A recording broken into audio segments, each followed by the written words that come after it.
head count. How many Boricuas do we have here in the house tonight? Make some noise. Eso es, mi gente. We always everywhere, man. It don't matter. Dominicano, ¿tenemos dominicano en la casa? Oh, wow, I'm gonna have to change my accent to dime que lo que, manito. Estamos aquí en esta vaina. Oye, ven acá, si no estamos en Miami no podemos decir, ¿dónde están los cubanos esta noche? Ok, we got a couple shots. Venezolano, ¿tenemos venezolano en la casa? Nadie. Las arepas se quedaron afuera. This is just a bumper Baku party up in here, that's it. That's right. You know, I got a real question. Do we got any New Yorkers in the house tonight? Make some noise. Y'all are so proud. God damn, y'all are some of the proudest people. Like, y'all are so proud that the moment you leave New York, you gotta remind everybody that you're from New York. No importa. You see, these people, they'll bring it up in the most random parts of the conversation. They'll be like, yeah, I gotta go home, pick up the kids, and I gotta go home, cook, clean, and you know, born raised in the Bronx. What? They just be bringing it in any part of the conversation, yo. Come on in, just in time. And to New Yorkers, man, let me tell you, they'll be like, hey, yo, back in New York. Hey, yo, back in New York, let me tell you, man, that won't fly back in New York. Well, I have a suggestion from all of your friends that are not from New York. Why don't you go back to New York? And then you know what they tell you? They be like, nah, it be mad brick outside. Mad brick? Ain't no bricks can have feelings. They making up their own words. You bugging, you dead ass tweaking, word to my mother. I don't even know what I just said. Just put a whole bunch of random words together. Y'all just be making up stuff, man. Y'all be like, sweet tomato, trash can, dairy cheese, pecan pie. I just said I loved you. Ridiculous, man. Every time I go to New York, I gotta bring a jacket, a pocket knife, and a translator. Ridiculous, man. I don't even know why people from New York are so proud. Y'all ever been to New York? New York is stinky. It's all bad fall. And the people are crazy there, man. People from New York are some of the craziest people. Like, I went to New York for the first time. I went to New York last year. You know what happened to me? I went to Times Square and I got assaulted by a monk. You guys hear what I just said? I got assaulted by a monk. Like, only in New York can you get assaulted by some of the peaceful people on planet Earth. It's ridiculous, man. Let me tell you what happened. So yo estaba caminando ahí, ¿verdad, in Times Square. Y este chinito, ¿verdad? Este chinito approaches me and he gives me a bracelet. Me pone una pulserita ahí and he gives me a little piece of paper that says you will have peace for eternity. So you gotta picture me. I'm like, oh my God. This is like 10 times the power of a fortune cookie. And then he pulls out a little book with names. Con un montón de libros, con un montón de nombres. And I look at it and I'm like, oh my God. I'm one of the chosen ones. I am. And then I don't speak Chinese, but he started yelling at me in Chinese. He's like, Monet, Monet, Monet, Monet. My friend Nelsie that was with me, she's like, Kel, you are not a chosen one. That is a receipt book and that is a $35 bracelet. Like, this is not a monk. It's a light-skinned Mexican in a robe. Unbelievable, man. It's crazy out there. But let me tell you, you know who's more proud than a New Yorker? A Puerto Rican from New York. Y'all met this species of people? The New Yorkers? Ay, puñeta, let me tell you, man. New Yorkers are something, man. New Yorkers, we have to study the New Yorkers because they are some of the proudest people on planet Earth, no doubt. Like New Yorkers will literally tattoo the Puerto Rican flag on them. They will go to every Puerto Rican festival and every Puerto Rican parade. And they may not know how to speak any Spanish. Or maybe they never been to Puerto Rico. But they will wear that Puerto Rican flag from head de cabeza hasta los pies. And then you meet them, and you get to know them, and you find out they have Dominican.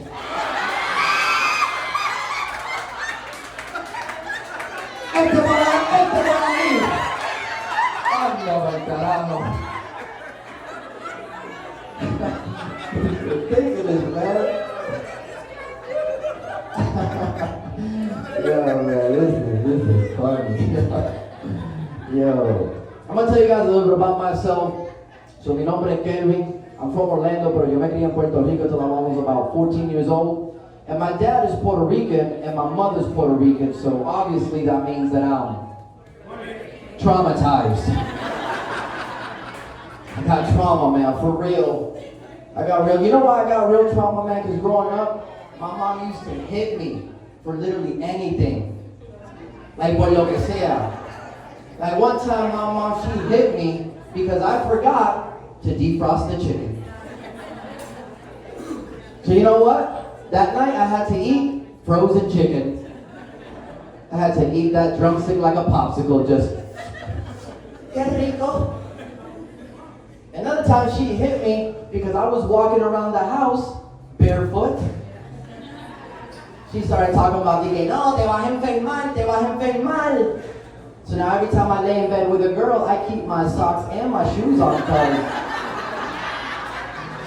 I'm not trying to get sick. Then another time, she got into a really bad argument with my dad. And then she hit me. Because I just so happened to look like my father. You got it. Oh man, it's crazy. But you know what? One time I got really mad. I got mad at my mom and I talked back to my mom. I talked back to my Puerto Rican mother. And I remember like it was yesterday. It was the night of May 23rd, 2024. I came home. My mom asked me if I could help her clean the dishes. I looked at my mom and I said, Mommy, I don't feel like it. I never forget the look at my mom's face, man. She looked at me like I was possessed by some sort of Caucasian demon. And you know when your mom's gonna hit you really hard, cuando ella no dice nada, she doesn't say anything? She just starts talking directly to God. She's over here like, ay, Papa Dios, perdóname por lo que le voy a hacer. You no feel, ¿verdad? You no feel. You guys might know what happened next. She grabbed that chancleta. Oh man, she grabbed that chancleta with all that power in her arm from making mofongo. She grabbed that chancleta and taggity, she hit me until I couldn't feel any of my feelings. Then I just start to cry like, she looked at me like she felt bad for me. She's like, de verdad te duele. Taggity. I'm like, Mami, ¿por qué tú me diste de nuevo? She's like, this one, for crying. No puedo ganar con ella. And you know, my mom messed me up too, man. She would tell me things after she done whooping me that didn't make any sense. She would tell me, tú sabes que esto me duele más a mí que a ti. Mommy, I can't feel my leg or my feelings. Then she would would tell me this other one. This was the worst one of all. Me decía, ¿tú sabes qué? Un día, I'm going to die y tú me vas a extrañar. I'm just like, mami, no digas eso. No digas que vas a morir. Don't say that, porque if you die right now, I don't think I'm gonna miss you. Don't give me that. We're just getting started, man. Yeah. But I love my mom, man. I love my mom. Give it up to all the mothers in the house tonight. Make some noise. Make some noise. I think being a mother is such a beautiful thing, man. It's one of the hardest jobs in the world.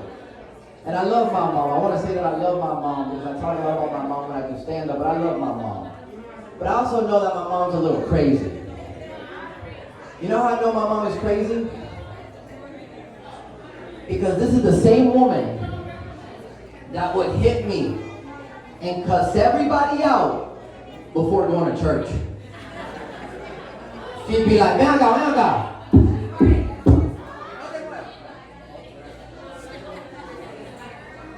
No te muevas. 10 minutes later en la iglesia, levanto mis manos, aunque no tenga fuerza. Now I'm looking at her over here like, no tiene fuerza. Because 10 minutes ago you had the hand of hope. Ridiculous, man. I used to hate going to church growing up with my mom, man. No me gustaba para nada. You know why? Because every time we go to church, she'd always use church to try to prove a point. Like, siempre que el priest, he would go on to talk about disobedient children, my mom would look at me and be like, viste, pa ti. Then she'd go on, the priest would go on to talk about how thou shalt honor thy father and thy mother. My mom would look at me and be like, viste, pa ti. Then one time the priest started talking about, Dike, thou shalt not use violence. I looked at my mom and I went, viste, pa ti. That is how you get smacked in church, by the way.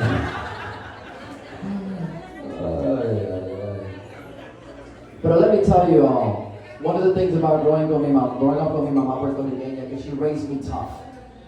She raised me tough because I feel like nowadays everybody's too sensitive. You guys know what I mean? Like, I feel like everybody's too sensitive.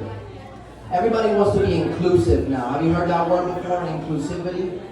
Y como un buen latino, I think that's a beautiful thing. Para los que no saben lo que es inclusivity, es básicamente where they're trying to group all the cultures, religions, and everything in movies and everything. And that sounds like a beautiful thing, right? I just feel like we're trying too hard. And by we, I mean white people.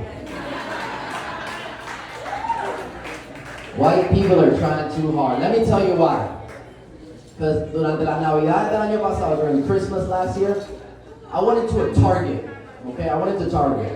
And when I walked into Target, I seen a statue of a black Santa Claus. Now when I seen Black Santa, I knew this had a white guilt written all over it. And you know how I knew it was white people that did Black Santa? Porque los gringos were probably like, you know what? It actually makes more sense for Santa to be black because, like, who else would break into your house in the middle of the night? No me cancelen. No lo dije yo, lo dijo los gringos.